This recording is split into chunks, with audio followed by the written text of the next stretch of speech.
Olá, meus queridos amigos do intestino, já estamos aqui no episódio 14. Como vocês estão? Espero que vocês estejam bem. Aqui no estúdio tudo tranquilo. Para vocês que são novos, estão chegando agora, também entrem, fiquem à vontade, sejam todos muito bem-vindos ao Papo Digestivo com a doutora Luana. Esse aqui é um podcast que vai falar sempre com você sobre microbiota, intestino e o quanto isso impacta não só na saúde do nosso trato gastrointestinal, mas na saúde do nosso corpo todo. Olha, se você quer perder gordura e manter esse peso, você precisa de uma função metabólica da sua microbiota. A gente pode tratar a ansiedade e depressão, melhorar a qualidade do seu sono, melhorar a sua performance, dar um up no seu sistema imune, mais equilíbrio metabólico e hormonal. Sim, a sua microbiota tem uma função hormonal também. E é o que eu sempre digo, equilibrando tudo isso, a microbiota sendo a chave, né, a solução para esses problemas, você tem um intestino que, se você cuida dele, ele cuida de você. Pessoal, alguns recadinhos rápidos, mas necessários. Vamos lá.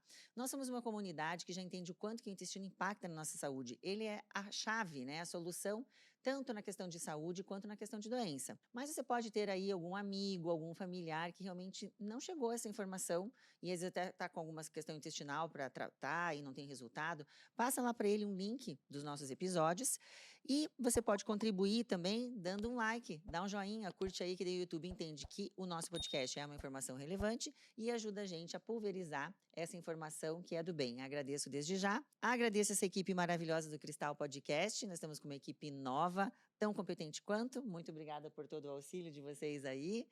E para você que quer conhecer o meu trabalho, né, a doutora Luana falando um pouquinho sobre o que é essa microbiota, o que são esses eixos, né, que o intestino estabelece com o resto do nosso corpo. Hoje a gente vai falar de um eixo muito importante, que é o eixo cérebro-intestino. Me segue lá no meu Instagram, doutora Luana HV, vai ficar anotado aqui embaixo. Tá bom? Gente, vou começar esse podcast fazendo umas perguntas para você, meu amigo do intestino. Se você, ultimamente, está passando com aquela sensação de que o teu coração está sempre acelerado, que você tem uma angústia aqui no meio do peito, uma sudorese fria, mão sempre suada, você tem a sensação de que está correndo de um lado para o outro e não está indo para lugar nenhum, está investindo mais tempo no seu trabalho, mais tempo nas suas horas, né, mais horas de estudo, e realmente o rendimento está sendo inferior ao que você tinha antes, você sente que está multiatarefado, tentando fazer muitas coisas ao mesmo tempo, e quando chega no final do dia você vê que não fez várias delas numa qualidade de excelência que você procura. Olha, insônia, enxaqueca, outros problemas do sono também fora insônia, você está sem paciência para nada, pavio curto, dores articulares ou musculares, fadiga crônica e falta de libido? Se você respondeu sim para uma ou mais dessas perguntas, eu vou te dizer, meu amigo do intestino, que você está num momento de ansiedade. E a ansiedade, ela vem que nem um tsunami e pega a gente. Eu gostaria de colocar aqui para você um poema que eu acho que é a descrição perfeita de um momento na nossa vida de ansiedade, que todos nós, né? Ninguém está livre de passar aí por um momento de ansiedade. Hoje nós temos uma agenda cheia de compromissos que, na verdade, ela deixa de ser... não é de uma competência humana fechar essa agenda. Cada vez mais a gente deixa de viver o presente, começa a se incomodar com coisas que deveria ter feito, e excesso de passado em medicina e depressão. Ou a gente está se incomodando e como eu vou fazer amanhã, como isso vai acontecer, coisas que são da nossa cabeça e a gente nem consegue imaginar como é que isso vai ser, a gente fica ali perdendo energia. E isso, em medicina, excesso de futuro, é ansiedade. Então a gente deixa de viver o presente e o que acontece é que a gente cai na descrição desse poema aqui, muito bem feito, por Paulo Pessato, que diz o seguinte: sinto o seu golpe do meu peito brotar, qual pelas costas uma espada que não há. Ansiedade, seu carrasco particular. Então é isso que às vezes a gente cava aqui para nossa vida e esse é o preço que a gente paga muitas vezes com a nossa saúde. Então, pessoal, hoje o podcast é sobre isso. A ansiedade, o que essa ansiedade que eu estou falando tem a ver com o trato gastrointestinal? Tem tudo a ver, é o eixo cérebro-intestino, então não sai daí, acompanha aqui toda a explicação que a gente vai fazer de como emoções, como os nossos sentimentos podem levar a problemas intestinais e como problemas intestinais podem afetar as nossas emoções. Eu vou colocar uns números para vocês. Eu gosto muito de número, né? Gosto muito de estatística. Quem acompanha os meus podcasts, e obrigada, pessoal, nossa visualização está subindo, sinal que vocês estão interessados aqui no nosso material feito com muito carinho para vocês. Eu vou trazer uma pergunta aqui para vocês, que eu vou passar, inclusive, aqui até para o estúdio. Vamos lá. Será que o povo brasileiro é um povo ansioso? Olha, quando eu morei fora fazendo meus cursos, a sensação que a gente tinha é que o pessoal nunca ia achar que uma pessoa que mora no Brasil é ansiosa. A gente não tem catástrofe natural, a gente não tem guerra, Tá certo, política, não vamos entrar, né? Que cada um tem sua opinião, mas enfim, tem muitos países piores. Nós temos temperaturas boas, né? A gente não tem neve. Claro, uma vez ou outra, mas não é uma questão de um clima deixando a gente mais introspectivo e depressivo. Não é isso. A gente tem muita praia, é um povo caloroso. Será que a gente tem ansiedade? Meninos, a gente tem ansiedade? Tem, estão ansioso, né? Estão dois ansiosos aqui no estúdio. Então, gente, olha só. Se nós formos pegar, se a gente pega aqui o mapa, né, o último grande mapeamento global de transtornos mentais entregue pela Organização Mundial de Saúde no dia 23 de 3 de 2017. Presta atenção nessa data que é antes da pandemia. E a gente for colocar o Brasil no mapa, aqui no mapa da América Latina. Quem que ganha em ansiedade? Nós somos o primeiro do ranking, tá? Então, a população com a maior prevalência de transtorno de ansiedade. Se nós jogamos o Brasil para o mundo, né, vamos ver no mapa mundial como que está a posição do Brasil. Olha, quando a gente capricha para ganhar, a gente faz força, né? Também somos o primeiro, tá? Então, o Brasil é campeão de transtornos de ansiedade no mundo. Esse número me assustou, para falar a verdade. Eu até como médica não achei que esse número ia estar assim. E eu até vou colocar aqui um gráfico para vocês darem uma olhadinha, que vai falar também sobre a questão da depressão. Nós estamos entre os 5 primeiros países mais deprimidos. Na verdade, o Brasil está em segundo, eles colocam, né, nos 5 primeiros. O Brasil está em segundo lugar, perdendo apenas para os Estados Unidos. Na ansiedade, quem que vem em segundo lugar? Paraguai. O Brasil está com 9,3% dos brasileiros com ansiedade patológica. Isso dá um número de 18,5 milhões de pessoas. O Paraguai está em segundo com 7,6%, Noruega com 7,4% da população, Nova Zelândia 7,3% e a Austrália 7%. Já que a gente é o país que está mais ansioso, nós também estamos consumindo muito medicamento. Olha só o que o Sistema Nacional de Gerenciamento de Produtos Controlados nos traz. Em 2018, também antes da pandemia, tá? Eu estou reforçando isso, que você vai ver que na pandemia a gente ficou mais ansioso, já vou trazer esses números. O Brasil consumiu, em 2018, 56,6 milhões de caixas de soníferos e calmantes. Gente, isso é muita coisa, tá? Dá cerca de 6.500 caixas por hora ou 1,4 bilhões de comprimidos por ano. É medicação pra caramba. Então, gente, como se tudo já não estivesse bem, né? Não estava nada tão maravilhoso, veio a pandemia. E outro número que a Organização Mundial de Saúde nos traz, que os reflexos da pandemia promoveram um aumento de 25% nos casos de ansiedade e depressão em 2020. Então, vamos combinar que nós já estamos vivendo outra pandemia e nós temos que levar seriamente esses números para a gente comece a combater esses números de ansiedade, de depressão, saindo um pouco, né, mas são números que vão para suicídio, são números que realmente as doenças mentais nós temos que abordar sem preconceito para a gente começar a ajudar essas pessoas, esses pacientes. Eu considero que hoje a gente está vivendo a pandemia das doenças mentais. Olha só esse número que uma empresa especializada em soluções de saúde digital, a DocWay, trouxe. Teve um aumento dos teleatendimentos, né, da telemedicina, aí na questão da pandemia, em 22,1%, e as consultas referentes à psiquiatria e psicologia teve um aumento de 1.290%. A gente tinha um atendimento de 2.852, né, consultas em 2021. Em 2022, deu um pulo de 2.800 para 36 mil consultas psiquiátricas. E dessas 36 mil consultas, um aumento de 36,5% nos casos de diagnóstico de transtorno de ansiedade. O Brasil já percebeu isso. Eu não sei se você percebeu, mas em janeiro teve o Janeiro Branco, né, que é uma campanha feita pelo Ministério da Saúde, que é a seguinte: a vida pede equilíbrio. Então, isso que a gente tem que buscar, esse equilíbrio. E essa campanha, que é bem legal, se você tem algum paciente, algum familiar que está passando por algum transtorno de ansiedade ou depressão, entra lá no Ministério da Saúde, tem vários panfletos, tem vários órgãos que você pode acessar para pedir ajuda, tem uma questão de orientação. Muito legal esse trabalho aqui. E o que ele fala lá? Que nós temos que fazer reflexão sobre como as pessoas têm vivido os seus dias. Então, eu sempre falo que a gente tem um ciclo. Até fiz um post um dia sobre isso. Trabalha, descansa. Trabalha, descansa. Isso aqui dá saúde. Trabalha, trabalha, trabalha, trabalha, essa conta não fecha. Isso daqui dá falta de saúde. A gente paga com a nossa saúde, perda de saúde. Isso dali vai dar um transtorno físico ou mental, com certeza. Então, essa campanha fala isso. Trabalhar demais, compromisso demais, dormindo de menos, comendo bem de menos, tempo de qualidade de menos, atividade física de menos. E essa conta não vai fechar. Então, nós temos que buscar por esse equilíbrio, né? Terminando essa questão de ansiedade, trazendo esse número, porque a ansiedade está na parte cerebral, agora nós vamos entrar na parte do intestino. Eu gostaria de falar para vocês que uma das questões, que é um dos grandes erros, né, um dos grandes equívocos da medicina nos tempos de hoje, a gente não reconhecer a íntima conexão que tem entre o cérebro e o intestino. São dois órgãos intimamente conectados e a gente não está vendo isso. Lá na Grécia Antiga, gente, e eu gosto de citar Hipócrates, né, os filósofos Hipócrates, Platão, Aristóteles, eles já postulavam que o cérebro está intimamente ligado, intrinsecamente ligado com vários órgãos do nosso corpo. Então, eles já começaram a observar isso, e era realmente observacional as conclusões que eles tiravam. Então, hoje a gente tem muita tecnologia, né? Muita coisa para justificar, muita coisa para estudar. Então, a gente já está mais bem embasado para seguir essas orientações e seguir firme no que a gente está encontrando. Agora, naquela época que eles tinham. Então, por isso eu sempre falo que Hipócrates é o cara, né?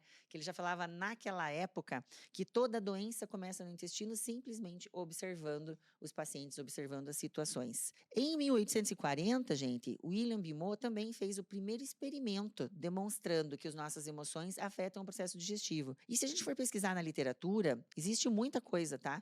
Muitos trabalhos, tem uma linha do tempo meio descoordenada, um descobre lá, um descobre aqui, um descobre lá, mas não se leva muito à frente isso. Eu acho muito interessante uns trabalhos que tem dentro da linha da psiquiatria, que o que eles observavam, que antes, eu não sei se vocês lembram, ou se alguém contou para vocês um dia, não sei qual é a idade do pessoal que está assistindo, os pacientes que tinham transtornos mentais, eles iam para prisões. Eles eram considerados pessoas que ofereciam algum risco à sociedade, então eles ficavam presos, né? Era uma total falta de conhecimento do que essas pessoas estavam passando por. Aí depois eles começaram a ir para os manicômios, e lá eles observaram o seguinte: no manicômio, os pacientes começavam a receber medicação antidepressiva.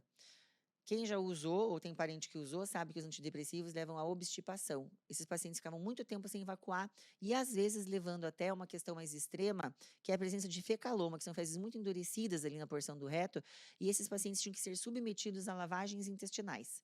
Então eles lavavam o intestino dos pacientes e o que os enfermeiros, o que os médicos que estavam acompanhando esses pacientes começavam a reparar? Esses pacientes começavam a vir mais à tona, né? Mais contato visual, querendo conversar, menos agressivos. Então, eles disseram, nossa, a gente fez uma lavagem no intestino e o cara ficou melhor.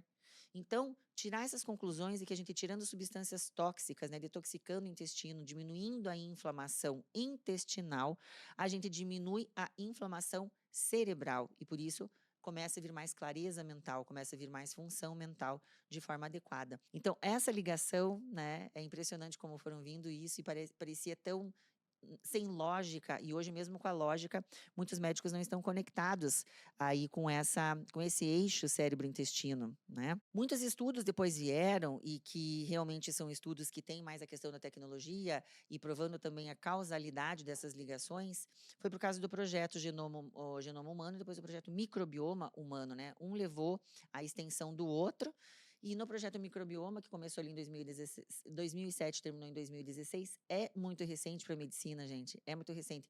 Você veja que eu fiz gastro, eu fiz cirurgia geral, eu fiz toda a parte digestiva, e esse conhecimento a gente não tinha até pouco tempo atrás. Foi o projeto Microbioma, foi a conexão do intestino, né, do trato gastrointestinal com o resto dos nossos sistemas, foi dada através da microbiota.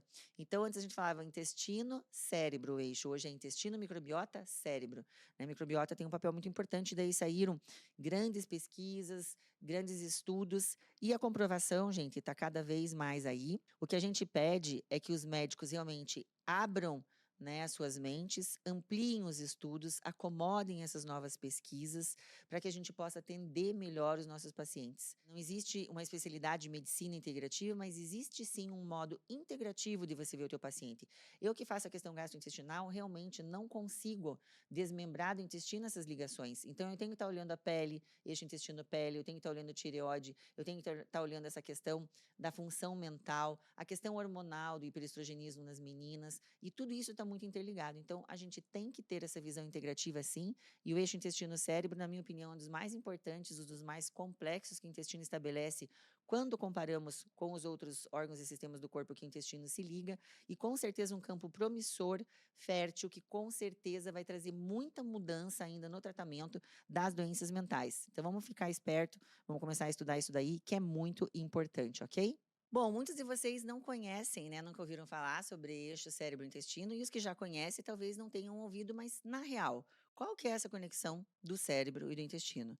Vou apresentar para vocês hoje. Essa conexão é feita pelo nervo vago. É ele que liga o sistema nervoso que existe no intestino, que a gente chama de sistema nervoso entérico. Entérico vem do intestino, né, a palavra, porque a gente sabe que o intestino é considerado o segundo cérebro pela quantidade de neurônios que ele tem. Então, ele tem o seu próprio sistema nervoso.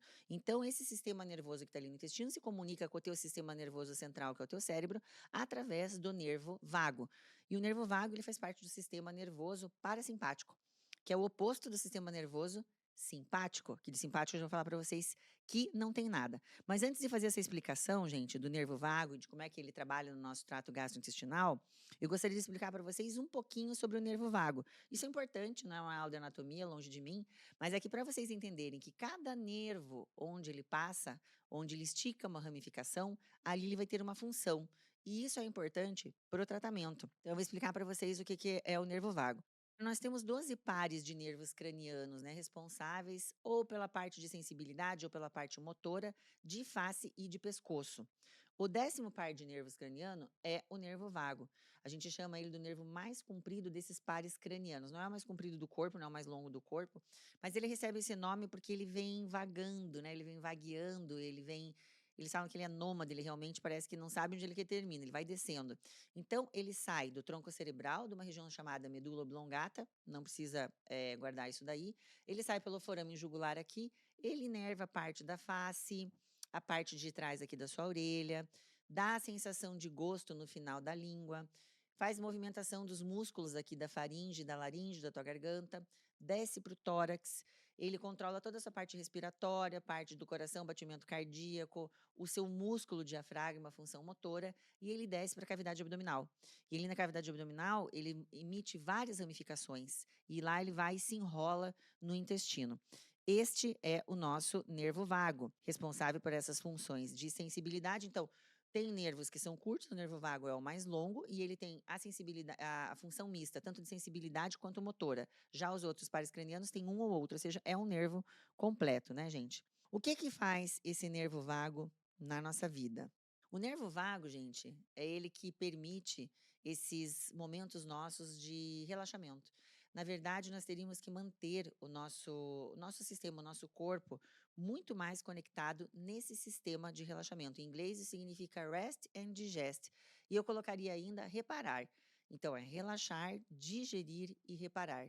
Esse é o estado que o nosso corpo tem que se encontrar na maior parte do tempo para a gente ter saúde. Ele mantém os nossos batimentos calmos, abaixo de 100 batimentos, nossos movimentos respiratórios numa frequência entre 12 e 15 por minuto. Então, ele é um nervo que traz essa tranquilidade. O nosso corpo está reparando, está regenerando. A questão do trato digestivo, a comida está passando por todos os setores onde tem que passar, nossas secreções digestivas estão sendo produzidas como devem ser. Essa é a situação ideal, né? O problema começa não é um problema, né, numa situação inicial não seria um problema. Nós temos um outro sistema que é o simpático, né, que eu sempre brinco que de simpático não tem nada, mas o que que acontece esse sistema? Ele vem te preparar para a luta e para a fuga. Nós temos vários momentos desses na nossa vida. Tem que acordar da cama, tem que fazer o trabalho, a gente tem uma situação, uma reunião que a gente tem que defender uma ideia. Esse é o sistema simpático. Aí ele já deixa a gente com uma respiração mais rápida, mais curta, você já tem uma frequência cardíaca maior, você tem a questão de liberação de glicose para dar energia para os músculos para você enfrentar essa situação. Então, esse, teoricamente, é um sistema para respostas rápidas e que tem que te tirar desse relaxamento. Senão, também muito relaxado, a gente não faz nada, né, gente? Tem que ter esse sistema, né, essa energização simpática que tem que vir nos suportar, tem que fazer uma disruptura, né? Cíntia Chagas, eu tô disruptura. Né? Chique umas palavras, que tem que realmente tirar dessa situação basal para que a gente enfrente o movimento, essa situação de estresse. Agora a gente tem alguns probleminhas aqui que a gente tem que falar desse sistema simpático. O sistema simpático, ele deveria ser acionado por questão de segundos, minutos, algumas horas. E o que acontece é que, veja só, vamos pegar a situação da pandemia que eu citei ali. É um estresse crônico, né, gente? Esse sistema que está te colocando nesse sistema de fuga e luta, alguém na família com Covid, problema financeiro, perdendo emprego, a impossibilidade de um futuro, né, da previsão de um futuro, quando isso acaba, quando isso não acaba, isso vai para vários momentos da nossa vida. Quem está separando, quem está mudando de cidade, filho que está com problema, essas não são situações pontuais. E quando a gente tem essa energização simpática, ela se torna contínua, é um estresse contínuo, então a gente deixa de acionar esse sistema do nervo vago, que é o parasimpático. Entende? Esse sistema que está trazendo relaxamento, paz e saúde intestinal. Então, esse sistema simpático, o que acontece é que o que dispara ele nem sempre é real, pode ser virtual. Então, são prazos que estão passando na tua cabeça, pensando o que devia ter feito, não devia ter feito, ansiedade, que é o excesso do futuro, o medo, né? O medo ele é uma resposta emocional a uma ameaça efetiva ou percebida. E a ansiedade é a antecipação de tudo isso. Então, veja como a gente fica usando um sistema, né, que é de luta e fuga, por um tempo prolongado, desencadeando várias situações dentro do nosso corpo. Quando nós temos esse sistema simpático acionado, tem liberação de cortisol, né? Cortisol também tem um impacto no trato gastrointestinal. O sistema simpático, ele diminui umas funções não essenciais, que ele não considera essencial, né? Porque você está batendo no teu coração, você está respirando, isso é essencial. Agora, uma digestão, um sistema imune, por exemplo, ele diminui a energia para esses sistemas. Eu já vou explicar o que acontece com isso. Então, você está com o teu coração acelerado, está liberando glicose, está com esse cortisol acionado, que pode fazer problema cardiovascular também. E essa não é uma situação ideal. Por quê? Com essa situação prolongada, então imagine que você tem dois caminhos para seguir: o sistema simpático e o parasimpático.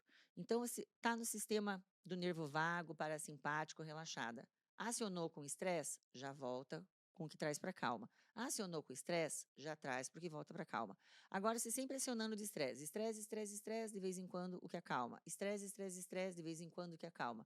Imagine que isso não seja duas estradas. Você está andando tanto por uma, afundou esse caminho que você não consegue mais voltar para estimular o tônus do nervo vago, que é esse que vai te trazer para o relaxamento de volta. E isso é importante, a gente vai perdendo o tônus do nervo vago.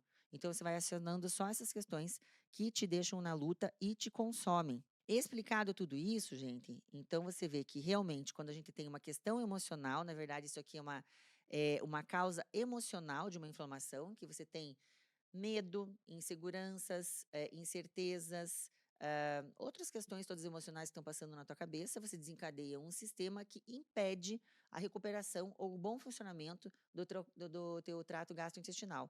E como que isso funciona lá? Lembra que eu falei para você que tem uma diminuição dos sistemas não essenciais? Então começa a economizar energia para o trato digestivo. O trato digestivo gasta energia para caramba, gente. A gente tem que transformar um bife, né, num whey, né, do tamanho de um whey, pozinho de aminoácido, para entrar no teu intestino. Você pensa quanto isso não gasta de energia? Produção de saliva, ácido clorídrico, as enzimas, as reações termogênicas. Então, quando tem uma economia de energia para ir, a gente para de produzir saliva, diminui a produção de ácido clorídrico. Ácido clorídrico diminuído também diminui a estimulação das enzimas, amilase, lipase. E o que que acontece? Você começa a comer, e essa comida, ela tem uma digestão parcial, né? O ácido clorídrico não deixa, talvez, os alimentos de um tamanho tão adequado para sair do teu estômago. Aí já dá problema, porque esse alimento que está ali no teu estômago, ele tinha que escoar numa certa velocidade. Como ele está maior, ele demora mais tempo para sair do teu estômago, pode dar sensação de refluxo, pode dar sensação de empachamento. E isso é a situação, imagina você no estresse e você está causando isso daqui, tá? Então, são sempre questões que estão alinhadas. Faz uma reflexão aí de quando você ficou em estresse, né? Esses pedaços inteiros ou parcialmente digeridos ou mal digeridos por essa questão de falta enzimática de ácido clorídrico que vão ali para o seu intestino, eles vão causar desbiose lá também. Porque o intestino, ele quer que chegue esse macronutriente muito bem digerido para fazer absorção e passar pela parede do trato gastrointestinal. Então, se esses pedaços alimentares estão inteiros ali, começa a fazer o quê? Quem segue aqui já o podcast começa a fazer disbiose. Você começa a mudar o tipo de bactéria que tem ali no teu intestino. Então, se você tinha antes bactérias que produziam substâncias anti-inflamatórias, como acetato, propionato, butirato, e mantinham esse ambiente desinflamado, cadê essas bactérias? Está mudando. Está mudando para as bactérias que não são tão benéficas. E elas começam a produzir substâncias inflamatórias. As bactérias boas, elas mantêm um muco que separa, né, as bactérias da parede intestinal, das células epiteliais intestinais. Então, aí você começa a ter uma diminuição do muco. Essas bactérias começam a produzir toxinas, substâncias inflamatórias que atingem a única camada de célula epitelial que separa o meio externo do teu sistema imune. As células epiteliais intestinais formam aberturas, como se fossem rachaduras ali no seu epitélio. E aí substâncias que não deveriam cruzar essa barreira, porque tem essa abertura, tem esses espaços maiores, permite que moléculas maiores passem, que vão acionar o teu sistema imune, substâncias proteicas, restos de bactérias, toxinas do ambiente. E passando ali, gente, você tendo uma inflamação no intestino, que a gente chama aumento da permeabilidade intestinal, que é o leaky gut. A tradução não é muito legal, né? Significa intestino vazante, gotejante. Então a gente chama leaky gut. Só que o que diz a literatura? Se você tem o leaky gut, você tem o leaky brain. Então, o que passou e causou inflamação aqui no teu intestino, passou e vai fazer inflamação lá no teu cérebro. Que essas substâncias não deveriam estar passando. As células do intestino começam a produzir substâncias inflamatórias que também comunicam com o vago. As células do intestino produziam serotonina. Gente, vamos combinar que 30 neurotransmissores, a gente pode dizer que são produzidos aqui no nosso ventre. Serotonina, dopamina, são todos neurotransmissores que têm a ver com o nosso comportamento. E se eles não têm diretamente, né, porque, por exemplo, a serotonina ela não passa a barreira hematoencefálica, mas a quantidade dela, o desdobramento dela em triptofano, tudo isso tem a ver com o nosso comportamento, sim. Então, imagine que o teu emocional levou a todas essas alterações aqui no teu intestinal. Aí o teu intestinal inflamado também começa a mandar essa sinalização inflamatória lá para o teu cérebro. Então, quando a gente tem uma doença mental, né, um transtorno mental que é tratado simplesmente com remédio, o que a gente sente? Né, alguns pacientes que podem aparecer no teu consultório, que talvez com uma dose de um medicamento ficou bem, depois de um tempo tem que aumentar a dose, depois de algum tempo tem que trocar o medicamento, ou seja, o tratamento não está completo. O ideal, o que seria? Tratar esses dois órgãos, gente, eles não estão conectados? Então, nós temos que tratar os dois. Qual que seria o ideal? Tratar com o medicamento, junto com o seu psiquiatra, e fazer um tratamento paralelo aqui com o intestino. Sem contar, né, pessoal? Vamos ver se não está de acordo aí, né? Quem está ansioso está comendo repolho? Nunca escutei um paciente. Não. Doutora, eu tô nervosa, tô comendo repolho, tô kefir, né? Tô nas fibras. Essa questão de neurotransmissores que vai acontecendo, esse desequilíbrio de neurotransmissores que acontece também pela inflamação lá no intestino, isso traz para esses pacientes que estão ansiosos e a própria ânsia da situação traz uma necessidade de compensação. E você vai comer o quê? Você vai comer carboidrato simples, você vai comer açúcar, vai comer farinha. Algumas pessoas desencadeiam pela questão do álcool, né? São todas questões inflamatórias para o intestino. Juntou essa big picture, essa figura toda, você é ansioso, o teu vago deixa de recuperar esse sistema, deixa de fazer uma digestão adequada, você tem estímulo do cortisol, tem situações inflamatórias, desbiose, aumenta a permeabilidade, passam mais substâncias tóxicas, então o tratamento perfeito, gente, o tratamento completo seria parceria, né, no tratamento desses dois órgãos, tá ok? Então vai ver como tudo vai ficando mais complexo, né? Não impossível, é só uma questão da gente unir e trazer esse benefício para o paciente. E o que acontece, que é uma coisa que você pode observar, né? Lembra no começo aqui do nosso podcast, que eu falei para você da questão do paciente estar cansado, dor articular, dor muscular, problemas com o sono, aí também tem uma questão de neurotransmissor, mas isso são processos inflamatórios crônicos de baixa intensidade que ficam acontecendo ali na barreira do teu intestino. 85% do nosso sistema imune está ali. Então, esse processo inflamatório crônico é que fica dando mensagens. Então, você tem dor articular, dor muscular, enxaqueca, fadiga crônica, diminuição de libido, por esse processo inflamatório crônico, né? Uma coisa que não te ajuda nesse momento e faz parte desse quadro de ansiedade aí. Só para você começar a entender isso, o que esses processos inflamatórios crônicos de baixa intensidade querem dizer. Querem dizer esse sistema, né, nervoso que vem ali e fica acionando constantemente, gera essa inflamação crônica de baixa intensidade que gera esses sintomas em você. Por isso que a gente sempre fala, não desconsidere nenhum sintoma que você apresenta no teu corpo. O teu corpo fala, ele está o tempo inteiro falando com você. Você tem que perceber isso, a gente tem que estar atento a essas coisas. Claro que às vezes num turbilhão de ansiedade, né? Você acha que está cansado e não consegue fazer essa conexão. Então, por isso, preste atenção a partir de hoje, quando alguma dessas coisas começa a aparecer na tua vida. Opa, é uma sobrecarga, um processo inflamatório, meu intestino está gotejante, está vazando, vamos começar a arrumar a bagunça aqui na casa.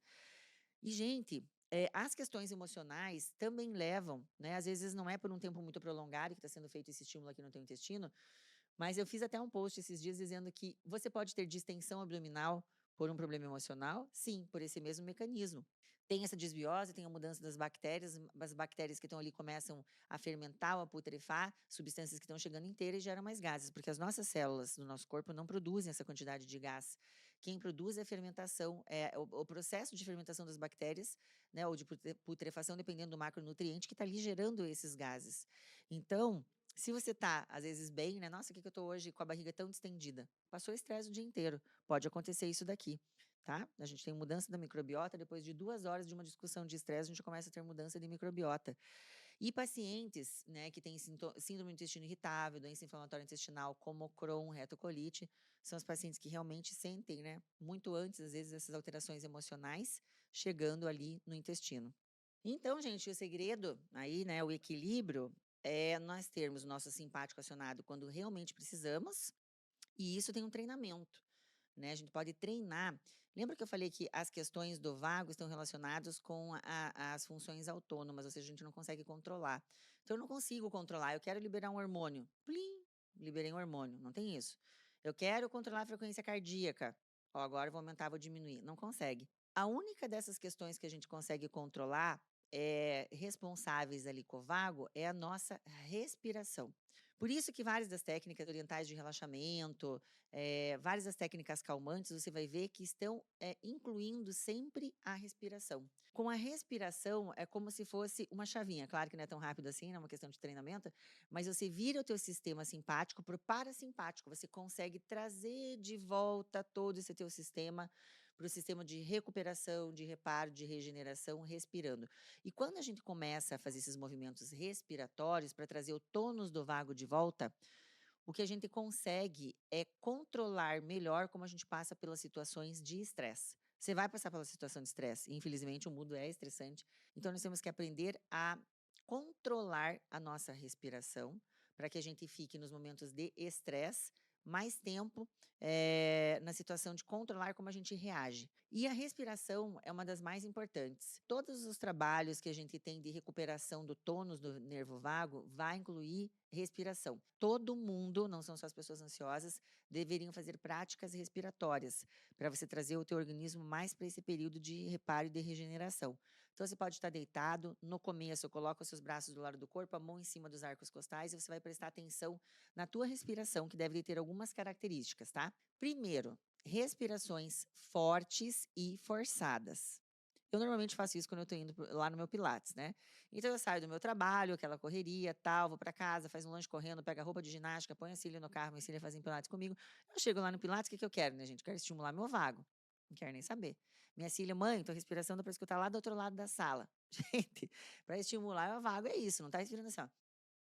Não, é forte, forçada, profunda. A gente tem que subir a tua barriga, você tem que abaular o diafragma. Então, são respirações que estão nesse sentido. Então, você vai fazer assim, ó, para princípio, são 4 inspirações, 4 segundos de inspiração, segura 1 segundo e expiração 6 segundos. Sempre mantenha. Tem gente que tem uma capacidade pulmonar maior, consegue fazer uma inspiração de 5, de 6, de 7 segundos. Segura 1 segundo ou 2 e daí você vai expirar. Exalar, esse ato de exalar tem que ser maior, 2 segundos ou 3, do que a inalação, tá? Porque isso abala, trabalha uma forma diferente o diafragma, força, e como o nervo está passando aqui, lembra que eu falei? Ele passa pelo tórax, coração, pulmão, vai lá para a questão abdominal, a gente consegue fazer um estiramento, a gente consegue dar um tônus maior aqui para a questão do teu nervo vago. Por onde eu vou respirar? Gente, o ideal seria respirar. No começo, às vezes é difícil fazer essas respirações pelo nariz, mas também quando nós expiramos pelo nariz, o nosso corpo entende que nós estamos numa situação de calma e isso ajuda a trazer para o nervo vago. Quando você está correndo na rua, está correndo de alguém, tá, né, ou você está numa situação que você está estressado, resolvendo, você pode não perceber, mas a gente começa a respirar pela boca e isso também não é legal. Então, inicie deitado, respirações profundas, forçadas, inspiração sempre menor que o ato de expirar, né? A exalação tem que ser maior. E vai treinando isso todos os dias. Pensa nisso antes de deitar, ao acordar, antes de você comer, que daí você vai trazer o simpático para o parasimpático, que se chama rest and digest. Já experimentou você sair de uma briga, de uma discussão, numa DR e sentar para comer? Que a comida para, parece que ela entala, não vai, não faz a digestão, depois passa o dia inteiro com problema. É justo por isso, porque você comeu no estado simpático. E o simpático é de fuga e luta, ele não quer que você faça a digestão. Então você não vai ter condição de digerir essa comida, ela vai te fazer mal. Então vem trazendo, né, vai se direcionando para a mesa, ou vai prestando atenção na comida, vai praticando essa respiração, que você vai mudando para esse tônus, parasimpático de relaxamento, para você começar a tua alimentação de uma forma adequada, e a única coisa que você se lembrar na tarde vai ser a energia que você teve desse alimento, e não esses sintomas digestivos aí, que vão te fazer mal, tá bom? A questão de você vibrar a tua garganta, eu não sei como é que chama isso, gente, quando você vibra a garganta, me fugiu a palavra. Não, não é pigarro. Então você tá lá deitado, né, fez os movimentos de respiração, já também aproveitou no teu mental, você otimizou o teu dia, visualizando tudo que você tem que fazer, tudo dando certo. Aí você vai pro banheiro, você já vai, ou cantarolando uma música aqui na tua garganta. Por quê? Porque o nervo vago passa aqui. Lembra que eu falei pra vocês? Aí teu marido vai te perguntar: "Nossa, tá feliz e o passarinho verde que tá indo cantando?". Não, eu tô estimulando o nervo vago. Ó lá, vai pro banheiro. E isso pode fazer no carro, pode fazer em várias situações. Gente, parece técnica boba, né? Parece coisinha, mas não é. Você tá estimulando os nervos mais importantes para tua questão de controle emocional. Várias técnicas dessas juntas, você vai ter um ritual que vai te proporcionar momentos mais tranquilos, né, em que o teu corpo consegue funcionar melhor, sem tanta sobrecarga. Tem algumas técnicas de relaxamento que você tem que fazer o OM, né? Que é isso? É esse movimento aqui. Olha como tudo está explicado na fisiologia, que nada é por acaso, né, não? Então você vai fazendo isso ali, isso daí também estimula. A questão de fazer gargarejos. Gargarejos também é legal, né? Porque gargarejos você também está estimulando essa porção aqui de faringe e laringe, então é bacana. Então já saiu da cama, fez movimento respiratório, cantarolou na garganta, fez o gargarejo. Água fria, gente. Água fria, vocês estão vendo por aí muita coisa saindo com crioterapia, né? Tem várias outras questões, sistema imune também, porque aciona o sistema imune, olha só, se você está no relaxamento, você consegue trabalhar o teu sistema imune e o teu digestivo. Então tem várias bases para a questão, para essa crioterapia. Você vai lembrar, se você conheceu alguém aí que tem síndrome do pânico, de você jogar um pouquinho de água fria na cara da pessoa, né, no rosto da pessoa, ou você colocar gelo aqui na nuca, né? Todos os locais onde a gente tem estimulação do nervo vago também, né, que tem acionamento ali que vai trazer mais tônus para ele. Então a história do banho frio é essa. Eu, para falar a verdade, pulei essa parte do nervo vago, né? Prefiro respirar forte lá no meu Pilates, que a gente banho frio em Curitiba. Tu imaginou?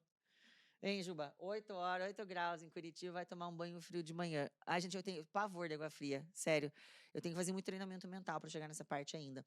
Então você pode acostumar no final do banho, né, ou quando está lavando o teu rosto, lá escovando o dente, passar água fria na mão, no pulso, ou então lá durante o banho, você ir treinando, né? No final do banho, 20 segundinhos só nas extremidades, vai passando para a parte central do corpo, vai passando aqui para a nuca, né? Cabeça nem pensar, na nuca aqui já tá bom.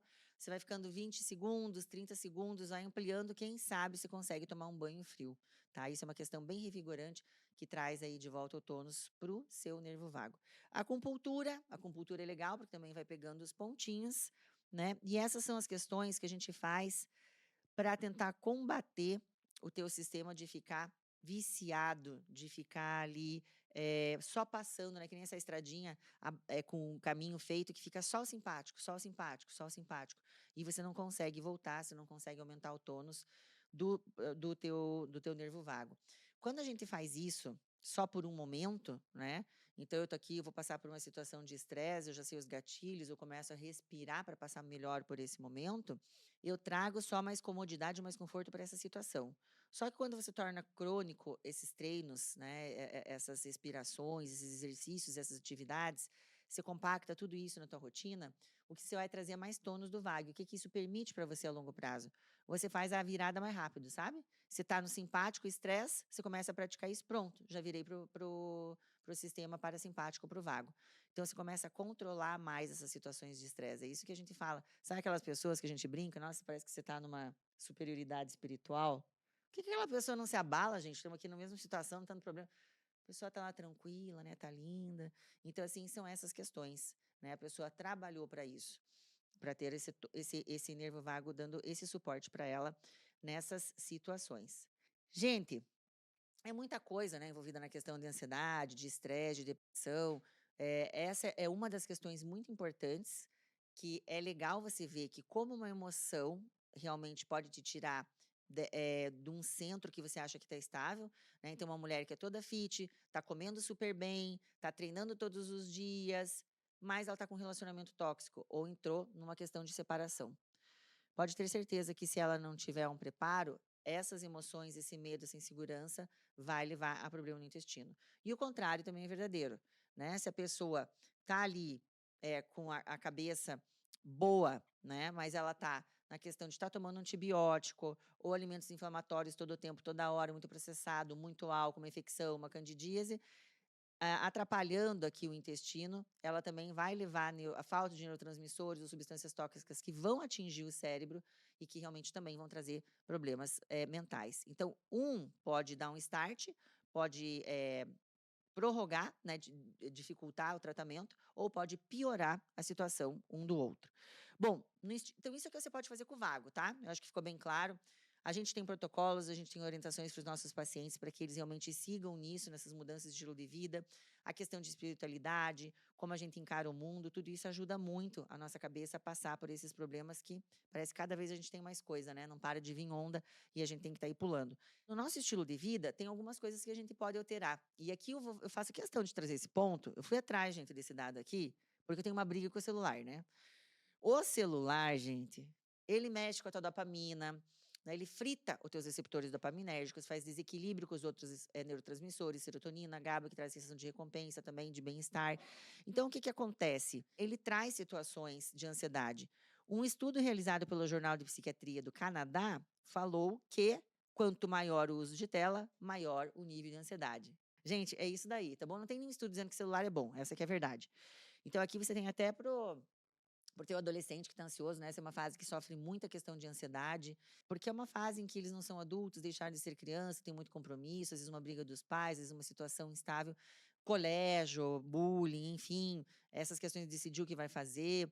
São questões que eles às vezes até não têm questões, não têm base para isso, e é um período que pode realmente aparecer muita questão de ansiedade. E um menino desse o dia inteiro no celular não ajuda muito, né? E ao mesmo tempo, gente, eu trouxe um relatório lançado por uma empresa de análise de mercado digital, app, e ele apontou: o Brasil lidera o pódio. Hoje nós estamos ganhando tudo, hein? Pelo amor, vamos ver se a gente começa a ganhar prêmio melhor, né? Que esses aqui não tá muito. O Brasil lidera o pódio dos países com pessoas que mais passam tempo conectadas. Média, 5 horas e meia por dia diante dos aparelhos.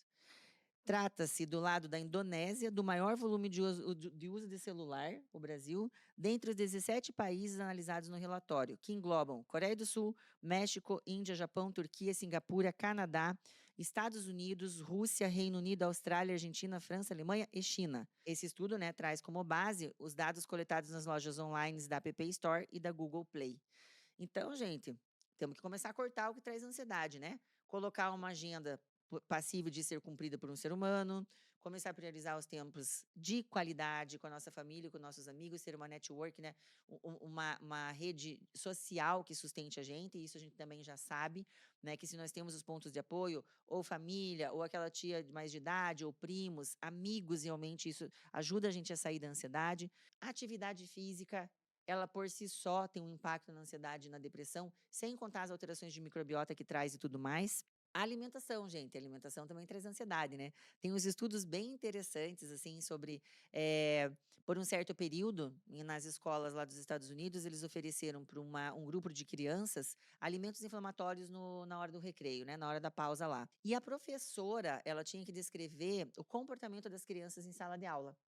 Então, ela apontava as crianças mais agressivas, mais impacientes, com baixo rendimento, ou que ficavam mais sonolentas, isso por um período, não lembro agora, mas não era um período de dias, era um período de semanas. E o que que eles viram? Alimento, né? Essas crianças que estavam com um comportamento não adequado, não produtivo, não social dentro da sala de aula, eram as crianças que tinham comido mais os alimentos inflamatórios. Então, alimentos também levam à nossa ansiedade, como eu já expliquei, né? Para a gente manter as bactérias boas, a gente precisa de fibra, não de processados, ultraprocessados, não de álcool, não de açúcar, não de farinha. Então, as fibras, que são parcialmente digeridas pelo nosso trato gastrointestinal, quem completa a digestão são as bactérias boas. Elas fazem a digestão, a fermentação dessas fibras e produzem substâncias anti-inflamatórias que mantêm o intestino desinflamado. Isso a gente já viu que é show, porque intestino inflamado, cérebro inflamado. Sem contar que essas substâncias, né, que as bactérias produzem, elas entram nas nossas células intestinais e elas também passam pelo nervo vago, elas também passam pela questão do sangue e vão atingir o teu cérebro, vão atingir outros órgãos. Então, é uma questão um pouco mais ampla esse eixo, né? Os alimentos inflamatórios, só revisando, eles atiçam o teu sistema imune, que também pode dar aqueles sinais de inflamação crônica que não são legais. Bom, gente, fora isso, temos que lembrar da terapia. Temos muito preconceito com terapia, né? Tive paciente que já falou: não, minha mãe me levou para conversar na escola, minha mãe me levou para conversar com o padre, minha mãe me levou lá para tomar um passe espírita, não tem problema, pode fazer tudo isso. Só que nós temos que lembrar que estão certas questões que nós precisamos de um profissional da área de saúde mental para dar auxílio para essas crianças, né? Um psicólogo ou um psiquiatra. A gente não pode ter psicofobia. Muitas das vezes os pacientes, né, antes de chegar no tratamento, tem uma dificuldade de se comunicar, às vezes até com a própria família, e de dizer que tem esse problema. E às vezes as pessoas falam, né, não, isso não é nada, isso é coisa da tua cabeça, não é nada. E vai levando assim, a pessoa lá na frente pode ter um problema maior, que os transtornos da ansiedade podem evoluir para situações mentais mais graves. Então a gente tem que dar um suporte para essas pessoas. Tudo isso em conjunto aí, viu, pessoal, que a gente está falando. Para finalizar, eu vou aqui no meu momento, é o meu momento adorado, sabe, equipe nova? Momento de reflexão. O que significa, gente, um momento de reflexão nessa questão de ansiedade hoje? O que a gente vê? Que o paciente, ele quer. Eu falo isso em quase todo podcast meu. O paciente quer que a gente veja ele integrado. Não, doutora, eu quero que veja só a minha mão. Não, eu quero que veja o meu fígado, minha tireoide, meu sistema digestivo, meu sistema reprodutor, a minha libido, minha massa muscular, o que eu estou comendo, o que eu estou sentindo. Ótimo. Isso para nós não é problema. Eu nem me sentiria bem se hoje eu fizesse um tratamento sem essa visão. Não é uma especialidade, gente. Não é uma especialidade de medicina integrativa, mas é uma visão integrativa do paciente. Então, eu não sei mais como fazer isso. Eu não sei se eu cheguei a fazer um dia, porque intestino sempre esteve ligado com alimentação, com nutricionista, com psicólogo. Então, a gente sempre trabalhou com mais profissionais, né? Então, eu não consigo hoje, com o que a microbiota nos trouxe, né? Jogou aqui na nossa cara, olha, eu falo com o cérebro, eu falo, tratar o indivíduo só digestivo. Então, a gente tem essa visão integrativa. Mas eu vou te dizer que, apesar do paciente querer, ele nem sempre está apto a cumprir um tratamento integrativo. É ou não é verdade? Rapaz, você está com ansiedade. Então vai tomar um remédio. E daí? E daí nós temos que começar a fazer uma movimentação, uma atividade física, que isso tira da ansiedade e da depressão e aciona vários mecanismos. Talvez tenha que fazer um pilates ou técnicas respiratórias. A gente tem que mudar a sua alimentação. Daí não quer. Então, meu momento de reflexão, procure um médico integrativo para um tratamento integrativo. E assim como os médicos têm que estar aptos para essa informação nova que está chegando para te atender melhor, você também tem que estar com o seu coraçãozinho aberto para você receber esse tratamento integrativo e realmente melhorar, talvez com pouca ou sem nenhuma medicação, consertando seu estilo de vida, que com certeza é parte importante da sua saúde e que está realmente nas suas mãos. A gente tem que pegar as rédeas da saúde, tá, gente? A gente está largado demais nisso daí, confiando muito no medicamento. E eu vou te dizer que não tem medicamento que solucione definitivamente os nossos problemas. Bom, pessoal, eu acho que era isso, hein? Era isso. Isso daqui é uma pincelada sobre esse sistema tão complexo, né? Um sistema tão complexo que tem muito para se descobrir e a gente está começando a interagir com esse sistema através das nossas ferramentas, né, para ajudar o paciente, mas vai vir muita coisa nova no mercado, tá bom? Obrigada a vocês que nos acompanharam até aqui e o nosso próximo Papo Digestivo, que vai ser o episódio número 15 já, vai ser com a doutora Denise Carreiro, que vai falar com a gente sobre síndrome fúngica. Outra questão que também se fala muito pouco, tem muito efeito sistêmico e você pode se beneficiar muito com o seu estilo de vida. Nos acompanhe no outro episódio.